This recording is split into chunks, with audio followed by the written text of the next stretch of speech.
Hello friends, आपल्या सर्वांची आवडती मालिका तू ही रे माझा मितवा या मालिकेच्या आजच्या गुरुवार 21 मेच्या एपिसोडमध्ये आजपर्यंतचे सगळ्यात भयानक सगळ्यात जबरदस्त ट्विस्ट आले आहेत. मग नेमकं घडलंय तरी काय? तर फ्रेंड्स, आपले अर्णव आणि ईश्वरी धुमाळला भेटायला त्याला पकडायला त्या गोडाऊनमध्ये पोहोचले. पण धुमाळने पळून जाण्याचा प्रयत्न केला तेव्हा अर्णवने त्याची कुत्र्यासारखी धुलाई केली, त्याला चांगला धुतला आणि मग त्याला सत्य विचारलं. धुमाळने सगळं सत्य सांगितलं की जे काही झालं त्या रमाकांत आणि सुप्रियाची चूक नव्हती, त्यांच्यात तसं काहीच नव्हतं. मला एका बाईने पैसे दिले होते त्यांचे असे फोटो काढण्यासाठी, त्यांना फसवण्यासाठी.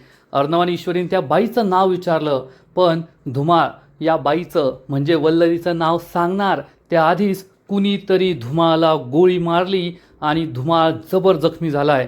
आता धुमाळ जिवंत आहे की मेलाय हे तर नंतर कळणार. पण हे सगळं खूपच डेंजरस झालंय. पण शेवटी सुप्रिया आणि रमाकांतने स्वतःला निर्दोष सिद्ध केलंय. मग हे सगळं नेमकं घडलं तरी कसं हे जाणून घेण्यासाठी हा व्हिडिओ शेवटपर्यंत नक्की पहा.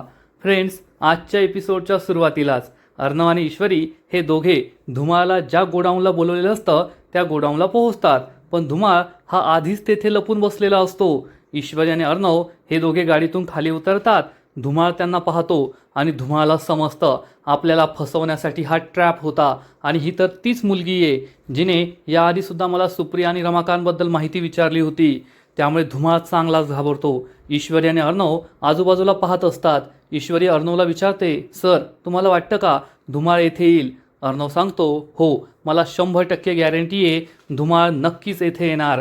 आणि त्याच वेळेस ईश्वरी ही अर्णवला म्हणते, चला सर. अर्णव म्हणतो, नाही मी सिंदोर, तू गाडीत बस, तुझ्या हाताला लागलंय, हे धोकेदायक असू शकतं. ईश्वरी म्हणते, नाही सर मी काही येथे गाडीत बसायला नाही आली आहे, चला मी येते तुमच्याबरोबर. आणि तेवढ्यात ईश्वरीला धुमाळ दिसतो.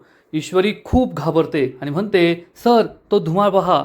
आणि हा धुमाळ ईश्वरी आणि अर्णवपासून लगेच लांब पळतो, धूम ठोकतो. अर्णव आणि ईश्वरी त्याच्या मागे मागे धावतात. धुमाळ पुढे पुढे, अर्णव त्याच्या मागे आणि त्याच्या मागे ईश्वरी यांची पकडापकडी सुरू असते. धुमाळ हा संपूर्ण गोडाऊनभर पळत असतो. अर्णव ईश्वरी त्याचा पाठलाग करत असतात. आणि इकडे रमाकांत त्याच्या रूममध्ये बसून ध्यानधारणा करत असतो, देवाची भक्ती करत असतो. आणि तेवढ्यात राक्षस तेथे येतो, म्हणजे राजेश तेथे येतो. आणि राजेश हा रमाकांतला पाहून विचार करतो, मामीने भारी प्लॅन तयार केला होता या म्हाताऱ्याला तुरुंगात टाकण्याचा. पण ती दुसरी म्हातारी आणि ती ईश्वरी त्यांच्यामुळे हा म्हातारा या घरातच राहिला. आणि जोपर्यंत हा या घरात आहे तोपर्यंत सगळी प्रॉपर्टी माझ्या नावावर होणार नाही. मला हळूहळू सगळे प्रॉपर्टीचे हिस्सेदार कमी करायचे. चला आता मामीचा प्लॅन तर फ्लॉप झाला, पण माझे शब्दाचे बाण फ्लॉप होणार नाही. शब्दाचे बाण चालूनच याला घराबाहेर काढतो, असा विचार करून राजेश रमाकांतजवळ येतो. रमाकांतच्या पाया पडतो आणि रमाकांत शेजारी खालीच बसतो. रमाकांत म्हणतो, जावई बापू तुम्ही वर बसा. राजेश म्हणतो, नाही बाबा, तुम्ही आता खाली बसणार आणि मी वर बसणार ते चांगलं दिसतं का?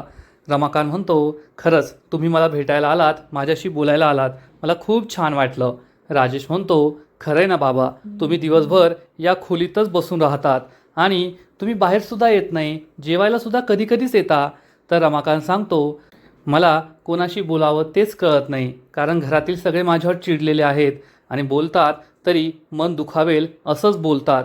जाऊ द्या, त्यांचीसुद्धा काही चूक नाही आहे. त्यांनीसुद्धा माझा भूतकाळ पाहूनच माझ्याशी वागायचं ठरवलं आहे, तर मग मी तरी काय करणार? आणि मग राजेश त्याच्या प्लॅननुसार बोलू लागतो, बाबा खरंच तुम्हाला मानलं पाहिजे, तुम्ही एवढा अपमान सहन करूनसुद्धा या घरात राहताय.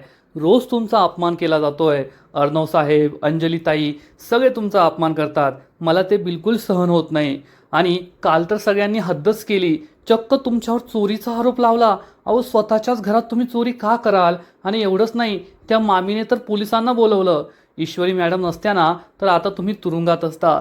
खरंच तुमच्या जागी जर मी असतो ना तर कुठेतरी पळून गेलो असतो, नसतो थांबलो येथे. पण तुम्हाला मानावं लागेल, तुम्ही एवढा अपमान सहन करून सुद्धा या घरातच आहात. आणि हे सगळं ऐकून खूप वाईट वाटतं रमाकांतला. रमाकांत विचार करतो, खरं बोलताय हे, मी या घरात का थांबतोय? राजेश म्हणतो, जाऊ दे बाबा, तुम्ही नका विचार करू, एक दिवस सगळं ठीक होईल. आणि राजेश हा पुन्हा एकदा रमाकांतला नमस्कार करतो आणि तेथून निघून जातो. आणि रमाकांत मात्र दुःखी होतो आणि विचार करतो, खरंच जावई बापूंनी माझे डोळे उघडले. मी या घरात थांबून खूप मोठी चूक करतोय. मला सुद्धा माझा स्वाभिमान आहे. जेव्हा सगळं व्हायचं असेल तेव्हा होईल, जेव्हा मी निर्दोष सिद्ध व्हायचं असेल तेव्हा होईल, पण आता मी या घरात नाही थांबणार. हे सगळं ऐकून राजेश खूप खुश होतो आणि हात जोडून म्हणतो, जा बाबा जा, झोळी घ्या, भीक मागायला जा, उगच येथे थांबू नका. आणि राजेश तेथून निघून जातो. तर इकडे अर्णव, धुमाळ, ईश्वरी यांची पकडापकडी सुरूच असते.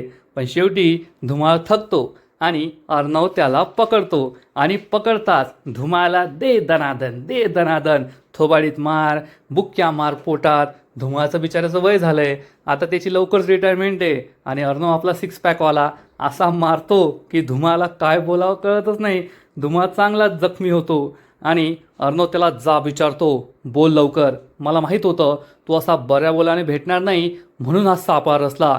चल सांग लवकर, रमाकांत, राजेश शिर्के आणि सुप्रिया यांचं इंदोर प्रकरण, त्या प्रकरणात तू काय काय केलंस हे सगळं तुला कुणी करायला सांगितलं, बोल लवकर. धुमाळ चांगलाच घाबरतो, काहीच बोलत नाही. अर्णव ईश्वरीला रेकॉर्डिंग करायला सांगतो आणि या धुमाला म्हणतो, बोल लवकर, तुझी रिटायरमेंट आहे ना, तुझी अशी बदनामी करेल ना, कुठं तुला तोंड दाखवायला जागा सोडणार नाही. आता मी पोलिसांनाच बोलवतो, पोलीस तुला 3rd डिग्री देतील ना, तेव्हा पोपटासारखा बोलायला लागशील, बोल लवकर. असं म्हणून अर्णव पुन्हा एकदाच्या पोटात एक ठोसा मारतो आणि मग या धुमाळच्या तोंडातून शब्द बाहेर पडायला सुरुवात होते. धुमाळ हा लगेच म्हणतो, साहेब मारू नका, मारू नका, मी सगळं सांगतो तुम्हाला. अर्णव म्हणतो, नाही मारत, बोल लवकर. आणि मग ईश्वरी त्याचा व्हिडिओ शूट करू लागते. अर्णव त्याला सोडून देतो आणि धुमाळ पोपटासारखं सगळं सांगतो, पण जे सांगायचं ते नाही सांगत. तो म्हणतो, खरं बोलताय तुम्ही, या सगळ्या प्रकरणामध्ये रमाकांत, राजेश शिर्के आणि सुप्रिया या दोघांचा काहीच दोष नव्हता. दोघांमध्ये तसलं काहीच नातं नव्हतं. एका बाईने मला हे सगळं करण्यासाठी पैसे दिले होते, त्यांचे खोटे फोटो काढण्यासाठी पैसे दिले होते, म्हणून मी हे सगळं केलं. अर्णव आणि ईश्वरीला समजतं की आता हे धुमाळ सांगतोय म्हणजे रमाकांत आणि सुप्रिया निर्दोष आहेत. दोघे खुश होतात. अर्णव विचारतो, त्या बाईचं नाव सांग लवकर, त्या बाईचं नाव सांग, कोणत्या बाईने हे सगळं करायला सांगितलं होतं.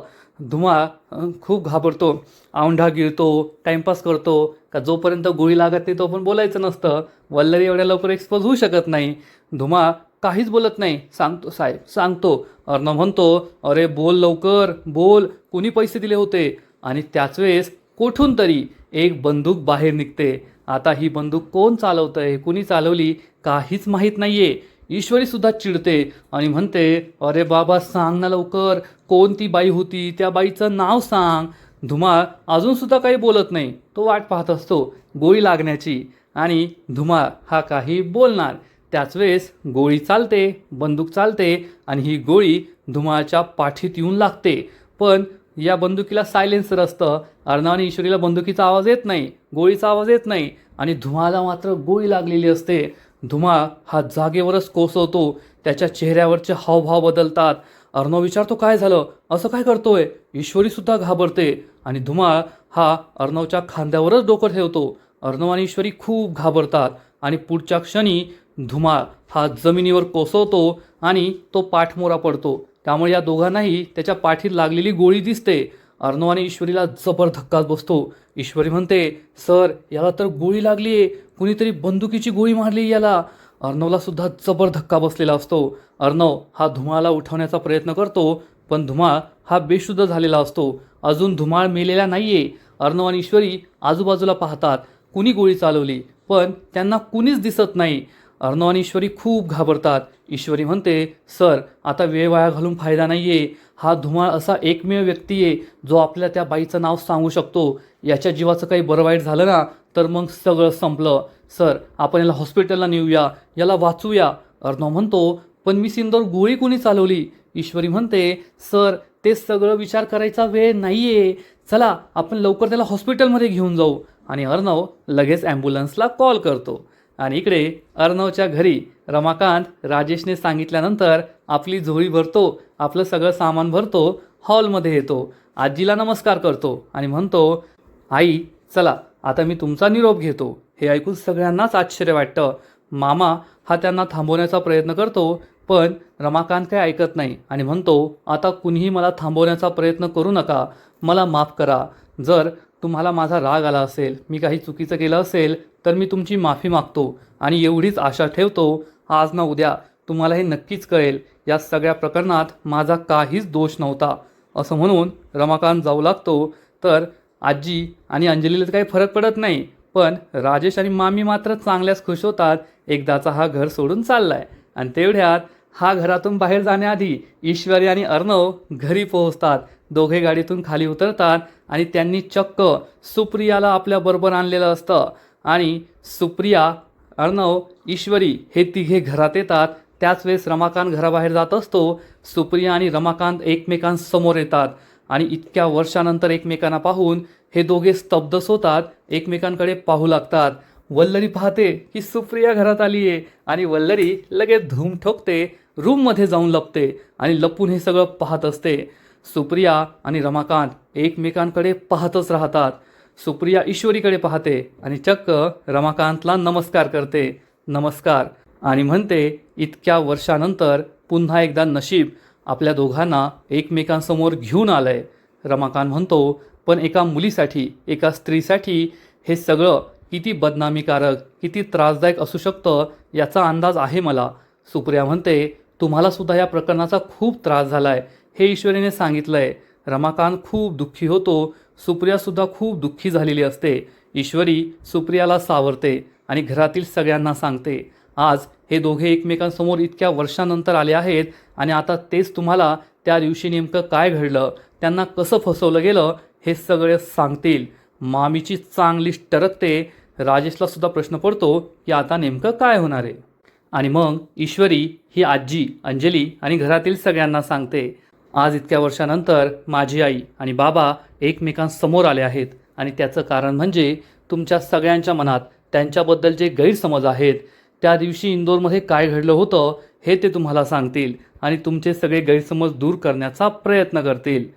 सगळेजण हे यांच्याकडे पाहत असतात. वल्लरी लपून सगळं ऐकत असते, खूप घाबरलेली असते. आणि ईश्वरी रमाकांत जवळ येते आणि म्हणते, बाबा, मला माहिती आहे तो दिवस आठवणं, ती घटना आठवणं तुमच्यासाठी खूप अवघड आहे, पण तुम्हाला स्वतःला निर्दोष सिद्ध करायचं आहे आणि त्यासाठी तुम्हाला हे करावंच लागेल.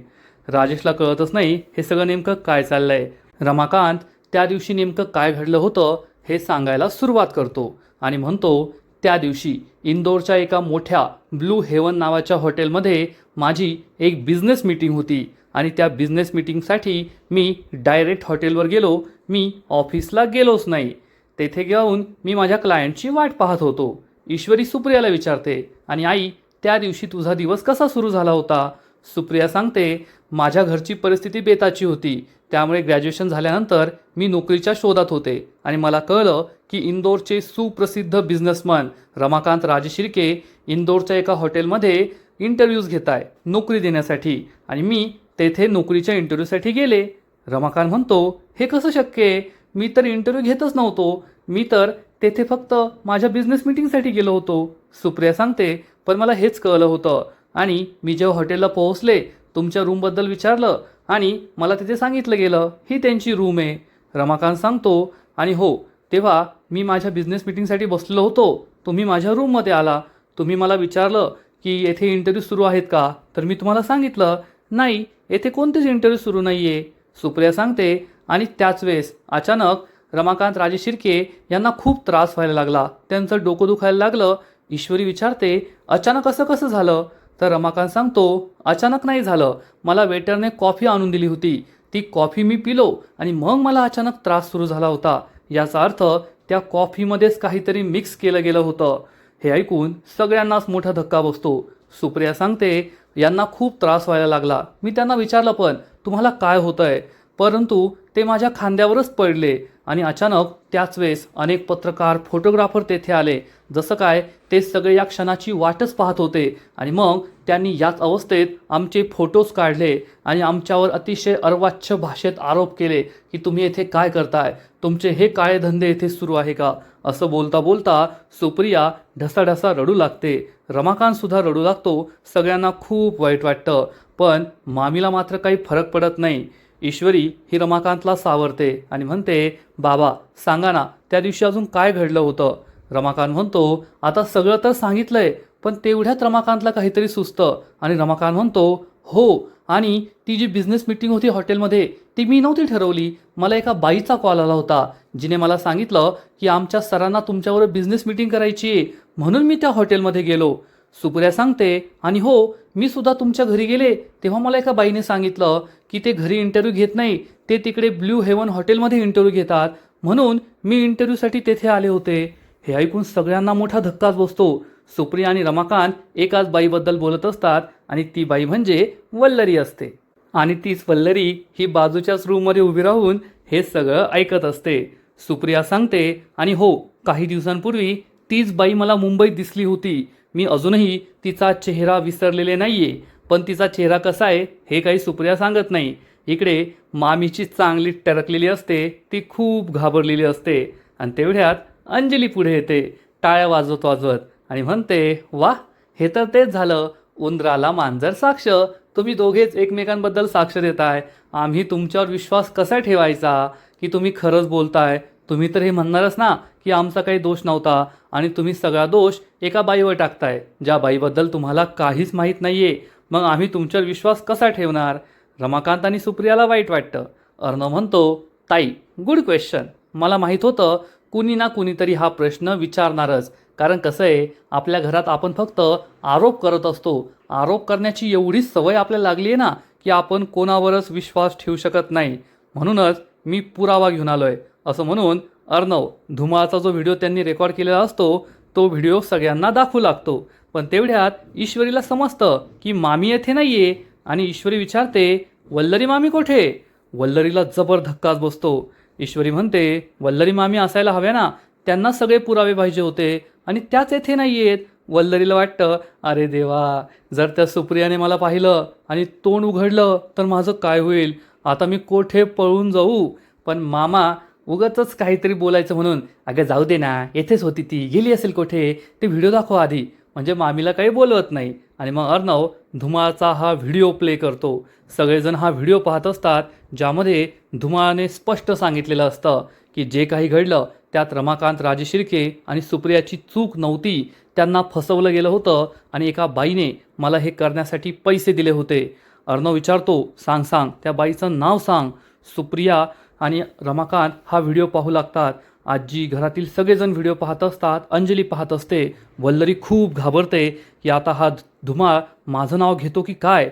पण धुमाळ या बाईचं म्हणजे वल्लरीचं नाव घेणार इतक्यात त्याला पाठीत गोळी लागते. हे सुद्धा व्हिडिओमध्ये रेकॉर्ड झालेलं असतं. हे पाहून आजी, सुप्रिया, रमाकांत, मामा या सगळ्यांना जबर धक्काच बसतो. सगळे घाबरतात आणि वल्लरी म्हणते, दॅट इज दॅट. या वल्लरीला पकडणं एवढं सोपं नाहीये ईश्वरी. या जन्मात तरी तुला ते शक्य होणार नाहीये. मामा विचारतो, अर्णव हे काय रे? तर अर्णव सांगतो, मामा, तो त्या बाईचं नाव घेणारच होता. इतक्यात कुणीतरी त्याला गोळी मारली. अंजली खूप घाबरते. मामी मात्र खुश होते. अर्णव म्हणतो, आता तरी तुमचा विश्वास पटला ना, ती बाई किती डेंजरस आहे. स्वतःचं नाव समोर येऊ नये यासाठी ती चक्क फायर करू शकते, बंदुकीची गोळी चालू शकते, कोणाचाही जीव घेऊ शकते. पण काळजी करू नका, तो धुमाळ आता सेफ आहे. तो हॉस्पिटलमध्ये आहे आणि पोलीस या सगळ्या प्रकरणाचा शोध घेत आहे. वल्लरी चांगलीच घाबरते की धुमाळ जिवंत आहे आणि तो वाचला तर आपलं नाव घेऊ शकतो. अर्णव हा घरातील सगळ्यांना म्हणतो, आता हा व्हिडिओ पाहून तरी तुम्हाला पटलं असेल की जे काही झालं त्यात ईश्वरीची आणि ईश्वरीच्या आईची काहीच चूक नव्हती आणि त्यांनी या सगळ्या प्रकरणामुळे काय काय भोगलंय आणि तुम्ही त्यांच्यावर किती चुकीचे आणि खोटे आरोप केले आहेत. अंजलीला सुद्धा हे पटलेलं असतं, पण अंजली आता व्हिलन झाली आहे त्यामुळे काही मानत नाही. पण आजी ही सुप्रियाजवळ येते आणि चक्क सुप्रियाची हात जोडून माफी मागते. सुप्रिया, मला माफ कर. मी तुझ्याबद्दल खरंच खूप चुकीचा आणि वाईट विचार केला. मी असं नव्हतं करायला पाहिजे. मला माहिती आहे तुला हे सगळं भोगावं लागलं आहे, किती त्रास झाला असेल. त्यात आम्ही तुला आणि ईश्वरीला त्रास दिला, त्याबद्दल मी तुझी माफी मागते. हे सगळं ऐकून मामी डोक्याला हातच लावते की ही ओल्ड लेडी हे काय करते. तर सुप्रिया म्हणते, नाही आई, तुम्ही हात जोडू नका, माफी मागू नका. जे काही झालं त्यात तुमची चूक नाही आहे. तुम्हाला जे दिसलं त्यावरूनच तुम्ही निर्णय घेतला. तर आजी म्हणते, पण खरंच तू किती सोसलंय ना याचा मी विचारसुद्धा नाही करू शकत. खरंच आम्हाला माफ कर, मनात काही ठेवू नकोस. ईश्वरी रडू लागते घरातील सगळे खूप इमोशनल होतात. आणि मग अर्णव म्हणतो, फक्त त्यांनीच नाही तर मिस इंदोरने सुद्धा खूप सोसलंय. मामा पुढे येतो आणि सुप्रिया वहिनी, रमाकांत भाऊजी, मला माफ करा. आमच्या घरच्यांची चूक झाली आहे. आम्ही सगळे तुमचे अपराधी आहोत. आम्ही काही जाणून न घेता, सोक्षमोक्ष न लावता तुमच्यावर चुकीचे आरोप केले. तुम्हाला दोषी ठरवलं, त्यासाठी आम्हाला माफ करा. मामासुद्धा सगळ्यांची माफी मागतो. पण अंजलीला काही फरक पडत नाही. रमाकांत, सुप्रिया, ईश्वरी सगळे रडत असतात. अर्णव सगळ्यांना ठणकावून सांगतो, आता तुम्हाला कळलं ना, यामध्ये मिस इंदोर आणि त्यांच्या आईची काहीच चूक नव्हती. तेवढ्यात राजेश पुढे येतो आणि म्हणतो, अंत भला तो सब भला. झालं ना सगळं मनासारखं. आता सगळ्यांनी एकमेकांना माफ करा. कुणी काही जास्त बोलून गेलं असेल, कुणी कोणाचा अपमान केला असेल तर आता ते मनात ठेवू नका. कारण मला आधीपासूनच माहीत होतं की ईश्वरी मॅडम खूप साफ मनाच्या आहेत आणि त्या काय, त्यांच्या आईसुद्धा असं चुकीचं वागू शकत नाही. हे ऐकून सगळे खुश होतात की हा राजेश किती सुधारला आहे. आणि मग राजेश हा अंजलीला म्हणतो, अंजली मॅडम, पण अंजली एवढं मोठं मन दाखवत नाही. सुप्रियाची किंवा रमाकांतची माफी मागण्याऐवजी ती आपल्या रूममध्ये निघून जाते, काहीच बोलत नाही. त्यामुळे सगळ्यांना वाईट वाटतं. अर्णव हा ईश्वरी जवळ येतो. ईश्वरी आणि अर्णव एकमेकांकडे प्रेमाने पाहतात की शेवटी आपण हे सिद्ध करून दाखवलं की ईश्वरीची आई सुप्रिया ही निर्दोष आहे. आजी रमाकांतची सुद्धा हात जोडून माफी मागते, मला माफ करा. मी तुम्हाला या प्रकरणात दोषी ठरवलं, पण तुमची काहीच चूक नव्हती. मग सुप्रिया ही अर्णव आणि ईश्वरी जवळ येते. या दोघांचे आभार मानते. आज मी निर्दोष सिद्ध झाले ते फक्त तुमच्या दोघांमुळे. तुमच्या दोघांच्या प्रेमावर माझा पूर्ण विश्वास होता. आजी म्हणते, आता चला तुम्ही जेवण करूनच जा. पण सुप्रिया म्हणते, नाही आई, मी नंतर जेवण करेल कधीतरी. आता मला कधी घरी जाते आणि ईश्वरीच्या बाबांना सगळं सांगते असं झालं आहे. कारण मागील अनेक वर्षांपासून माझ्या मनावर एक ओझं होतं. ते ओझं आज उतरलं आहे. मला खूप मोकळं वाटतं आहे आणि मला त्यांना सगळं सांगायचं आहे. आजी म्हणते, खरं बोलताय तुम्ही. खरंच तुमच्या मनावर खूप मोठं ओझं होतं आणि आज ते उतरलं आहे. ठीक आहे, जेवण नका करू, पण कमीत कमी हळदी कुंकू तरी लावून जा. असं म्हणून आजी वल्लरीला हाक मारते, वल्लरी वल्लरी, लवकर हळदी कुंकवाचा करंडा घेऊन ये. मामासुद्धा म्हणतो, ए वल्लरी, ये ना लवकर, त्यांना उशीर होतोय.